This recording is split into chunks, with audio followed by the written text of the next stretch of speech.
আজকে আমার আলোচনার সংক্ষিপ্ত বিষয় হলো যে সালাতের গুরুত্ব এবং ফজিলত।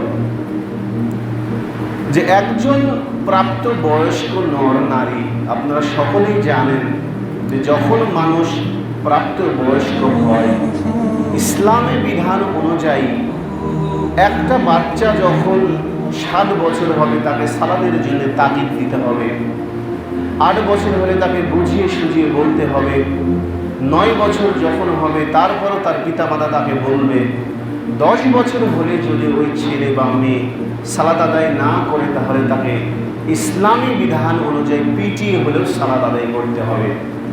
যদি সে তাও না করে তাহলে তাকে বাড়ি থেকে বহিষ্কৃত করতে হবে, বাহির করে দিতে হবে।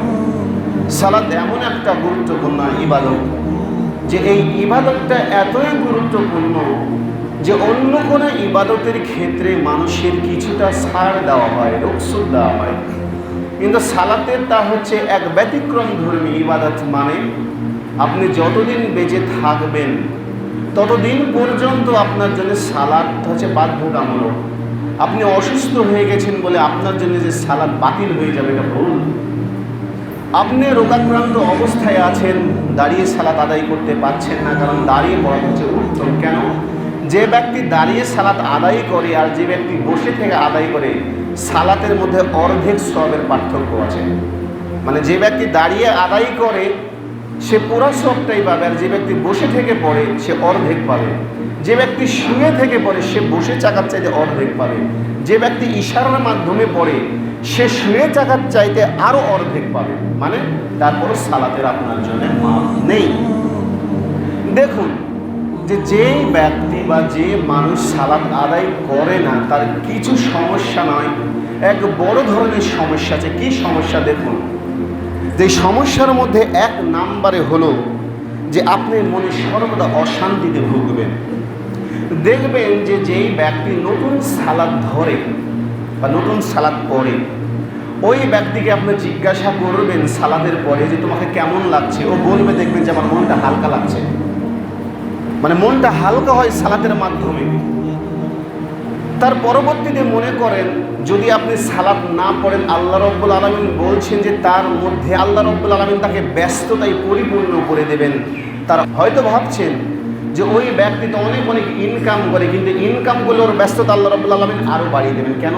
আল্লাহ রাব্বুল আলামিন বলছেন যে ব্যক্তি আমার জন্য সময় ব্যয় করবে না, আমার জন্য সময়টা সে বাহির করলো না, তাকে যে আমি সৃষ্টি করেছি, সৃষ্টির সেরা জীব হিসাবে তাকে যে রিজিক দিয়েছি, তার যে শ্বাস দিয়েছি, তাকে চলাফেরার ক্ষমতা দিয়েছি, তার মাথায় আমি বুদ্ধি দিয়েছি, প্রত্যেকটা প্রাণী থেকেই এই মানুষ হলো উত্তম। এই ব্যক্তি যদি 5টা বার আমার কাছে মাথা নত না করে, আল্লাহ রাব্বুল আলামিন বলছেন তার এত পরিমাণে ব্যস্ততা বাড়িয়ে দেব, সে শান্তি পাবে না কখনো।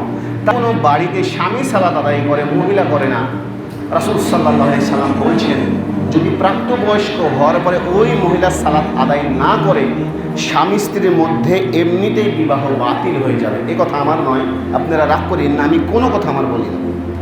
যদি স্ত্রী সালাত আদায় করে, স্বামী আদায় না করে, মানে ওই স্বামী স্ত্রীর মধ্যে বিবাহটা অটোমেটিকলি বাতিল হয়ে যাবে। কেন? মান তারাকাস সালাতা মুতাআম্মিদান ফাকাদ কাফারা। যে যেই ব্যক্তি, যেই মহিলা, যেই পুরুষ সালাতটা ছেড়ে দিল সে কাফির হয়ে গেল। কাফিরের সংজ্ঞা কি? কাফিরেরা হচ্ছে দেখবেন সত্য আসার পরেও তারা অস্বীকার করে। অস্বীকার শুধু করেই না, ওই কাজটাকে তারা দূরে ঠেলে দেয়, তার সামনে আসলে সেটা দূরে ঠেলে দেয়। এই জন্যে যেই ব্যক্তি সালাত আদায় করবে না, ওই বাড়িতে কোনো দিনও সুখ আসবে না, কোনো দিনও না, পশ্চিমকালেও সুখ আসবে না। কেন? আল্লাহর নফরমানি করার জন্যে। আল্লাহ রাব্বুল আলামিন বলছেন ইয়া আইয়ুহাল্লাযীনা আমানু আতিউল্লাহ ওয়া আতিউর রাসূল, হে বিশ্বাসীগণ যারা তোমরা ঈমান এনেছো, আল্লাহর অনুগত্য করো, রাসূলের অনুগত্য করো। আর ততদিন পর্যন্ত তোমরা প্রকৃত মুসলিম মুমিন হতে পারবে না যতক্ষণ পর্যন্ত না আল্লাহ এবং তার রাসূলকে আগে ভালোবাসো। আল্লাহ এবং তার রাসূলকে ভালোবাসতে হলে আপনাকে সালাতের কাছে আসাই লাগবে। দেখুন কি বর্ণনা দেওয়া আছে যে ইসলামের মধ্যে সবচাইতে বড় অপরাধ হলো শিরক করা। শিরক মানে কি? আল্লাহর সাথে কাউকে তুলনা করা। আল্লাহ যে কাজটা পারে অন্য কেউ পারে। 2 নাম্বার হলো সালাত পরিত্যাগ করা। মনে করেন একজন ব্যক্তি সুদ খায়, সুদ খাওয়া কিন্তু বড় গুনাহ। ফাসিক ওই ব্যক্তি বলছেন, যেই ব্যক্তি মানুষকে হত্যা করে সেও ফাসিক, যেই ব্যক্তি হারাম উপার্জন করে হারাম খায় সেও ফাসিক, যেই ব্যক্তি অন্যের সম্পদ মেরে খায় সেও ফাসিক। একটা ব্যক্তি সুদও খায় না, হারামও খায় না, ও মানুষকে অন্যায়ভাবে হত্যাও করে না, যদি সে সালাত না পড়ে, যদি সুদ খায় সালাত পড়ে, যেই ব্যক্তি সালাত পড়ে না সুদও খায় নাই, তার চাইতে সুদখোর ব্যক্তি উত্তম। ভাবতে পেরেছেন কত বড় কথা? তার মানে এ কথা বলেনি যে সুদ খায় বলে তাকে সুদ খেতে বলেছে, বলছে যে সত্য কথা বলে সুদও খায় না, ওই ব্যক্তি হারামও উপার্জনে যায় না, ও ব্যক্তি মানুষের সাথে ভালো ব্যবহার করে, আল্লাহ রাব্বুল আলামিন তাকে দুনিয়ার বুকে শান্তি দিবেন কিছুটা, কিন্তু বলছে ও সুদখোরের চাইতেও খারাপ, ও জেনাকারীর চাইতেও খারাপ, ও হত্যাকারীর চাইতেও বড় ফাসিক। আচ্ছা কি বলবেন বলুন? দেখুন, আমরা এখন বলি হয়তোবা যে কাজের উসিলা দিই, যে আমরা সর্বদা কাজে থাকি, তোমার তো কাজ করা লাগে না, যার কারণে তুমি এত সালাতের কথা বলো।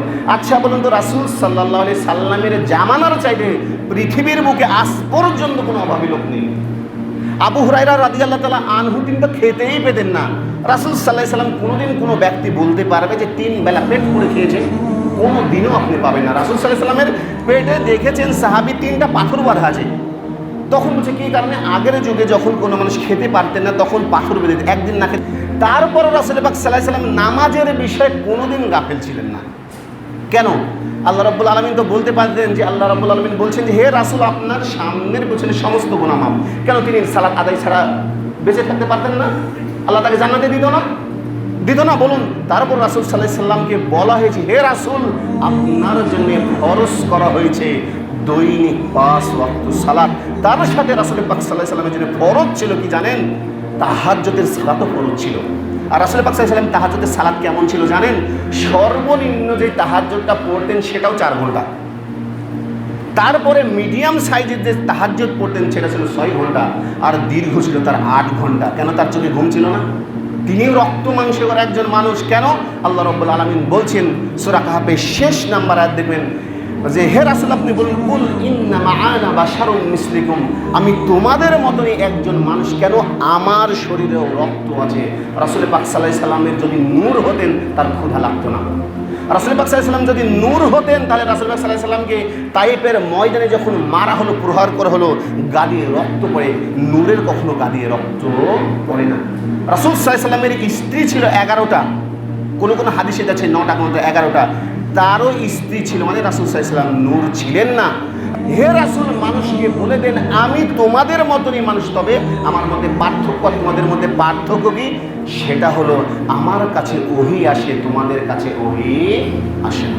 এটা হচ্ছে পার্থক্য।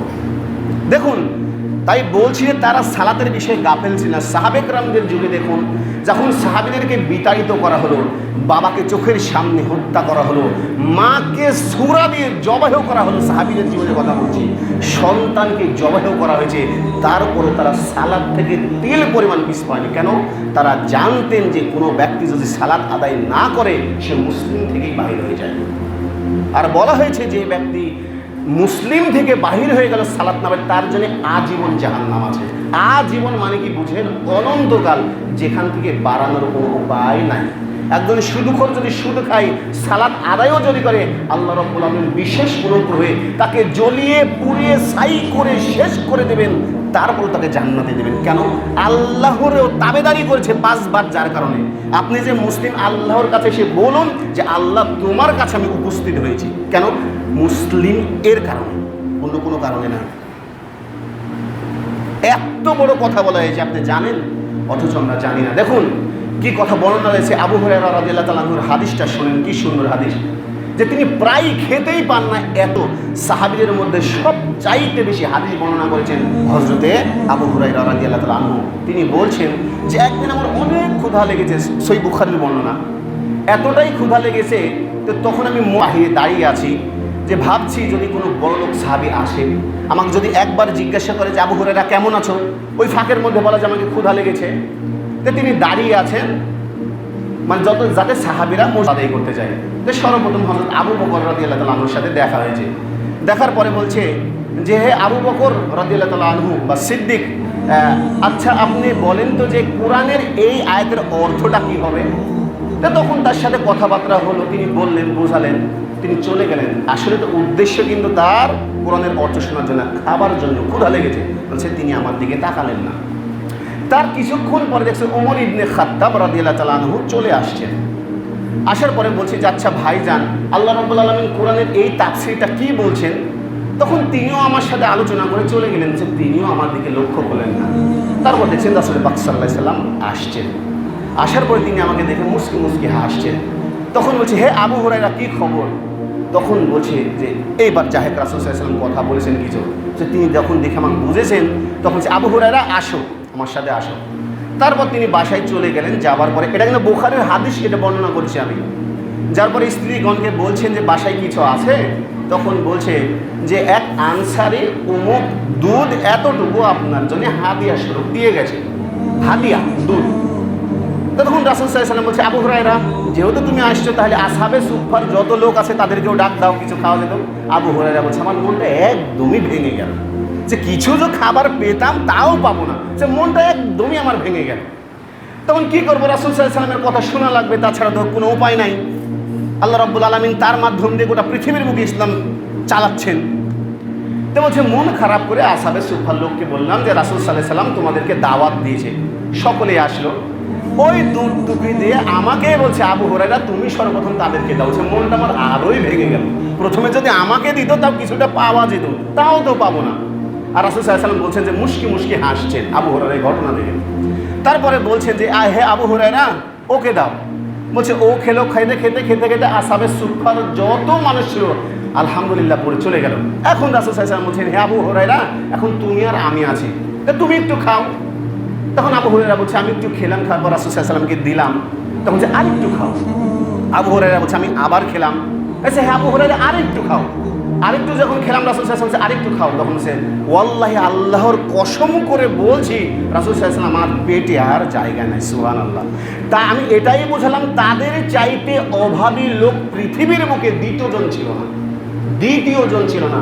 তারপরও তারা সালাতের বিষয়ে কোনো গাফিলতা করেন। অথচ আপনার আল্লাহ এতটা সুস্থতা দিয়েছে, আপনি নিয়ামত প্রদর্শন করেন না। এর চেয়ে দুঃখজনক বিষয় কি হতে পারে বলুন। মেজনে